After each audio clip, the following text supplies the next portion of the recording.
Les médias ont mis beaucoup de temps à comprendre. Non, les médias ont voulu prendre beaucoup de temps parce que, comme d'habitude, les médias n'ont pas voulu en parler. On avait déjà connu le coup avec les émeutes de Cologne, les viols de Cologne, vous vous souvenez? En 2015. En 2015, où toutes ces femmes, pour le réveillon, avaient été violées par des migrants. Donc là, c'est la même chose. Mais imaginez, regardez les images et baissez le son, d'accord? Et vous ne voyez que les images. Oui. Eh bien, vous imaginez être à Stuttgart, vous pouvez être à Paris, oui. Vous pouvez être à Bruxelles, oui. Vous pouvez être à Londres, oui. Vous pouvez être à Minneapolis. Tout ça, c'est la même chose. Évidemment que c'est la même chose.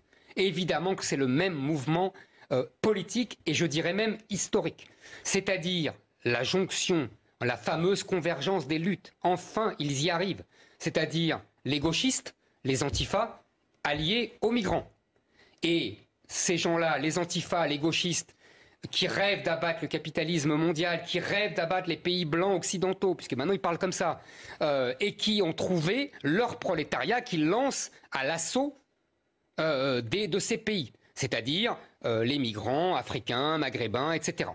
Et on voit bien que petit à petit, la guerre des classes est devenue une guerre des races, voire des civilisations, entre le monde chrétien et le monde islamique. On voit bien que tout ça se met en place et que dans tous les pays, il arrive la même chose. Pourquoi il arrive la même chose? Parce qu'on a fait la même politique.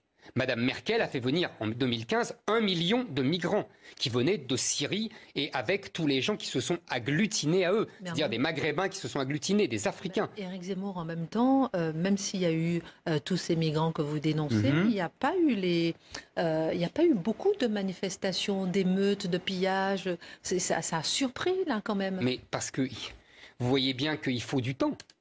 D'abord, ils arrivent, il faut qu'ils s'installent, il faut qu'ils soient accueillis, etc., qu'ils vivotent, etc. Et puis petit à petit, ils prennent conscience de leur nombre, ils sont instrumentalisés par les gauchistes et les antifas et tout ça. Et finalement, il y a des mouvements entre... On voit bien, on a vu ça en France avec Traoré, c'est-à-dire la convergence entre les gauchistes, les racialistes noirs et les islamistes. Alors, ça doit être la même chose en Allemagne. J'ai même pas besoin d'aller voir. Je suis sûr que tout ça, c'est les mêmes logiques. Mais pourquoi oui. Moi, ce que je comprends pas, Éric Zemmour, c'est pourquoi en France, on est habitué à ce genre de violence, d'émeutes.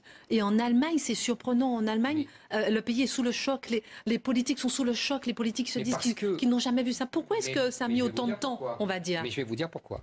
Parce que dans les années 60, on avait une immigration très différente. Eux, ils avaient des Turcs, des travailleurs turcs, qui ne devenaient pas allemands, il n'y avait pas de droit du sol, qui étaient confinés dans des quartiers à eux, etc., et qui étaient sous la main du gouvernement turc. Donc c'était hyper contrôlé.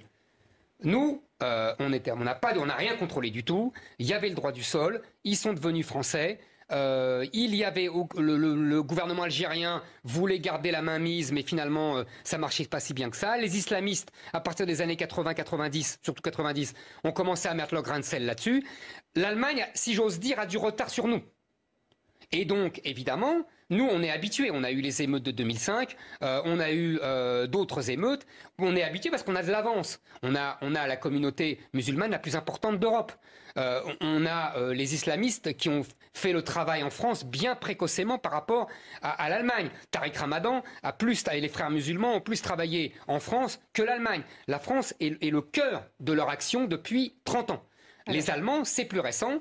Ça a été accéléré par la faute historique de Mme Merkel, qui, raisonnant en économiste, en pensant que, vous savez, tous les hommes sont des consommateurs ou des producteurs, donc que ce soit des Allemands blonds aux yeux bleus ou des Syriens ou des Algériens, tout ça c'est la même chose, ça va faire tourner les usines et ça va consommer.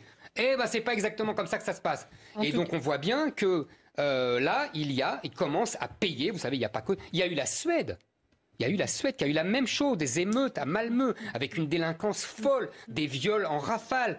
Le pays le plus sage et le plus calme d'Europe. Voyez, donc, et puis, dernière chose. Là, je parle de la Suède, c'est à dessein. Comme l'Allemagne, ce ne sont pas des pays colonisateurs. Donc c'est des gens qui ne peuvent pas payer la colonisation. Et pourtant, vous l'avez dit vous-même, c'est les mêmes images, les mêmes émeutes, les mêmes violences, les mêmes mouvements, les mêmes visages, tout. La même chose.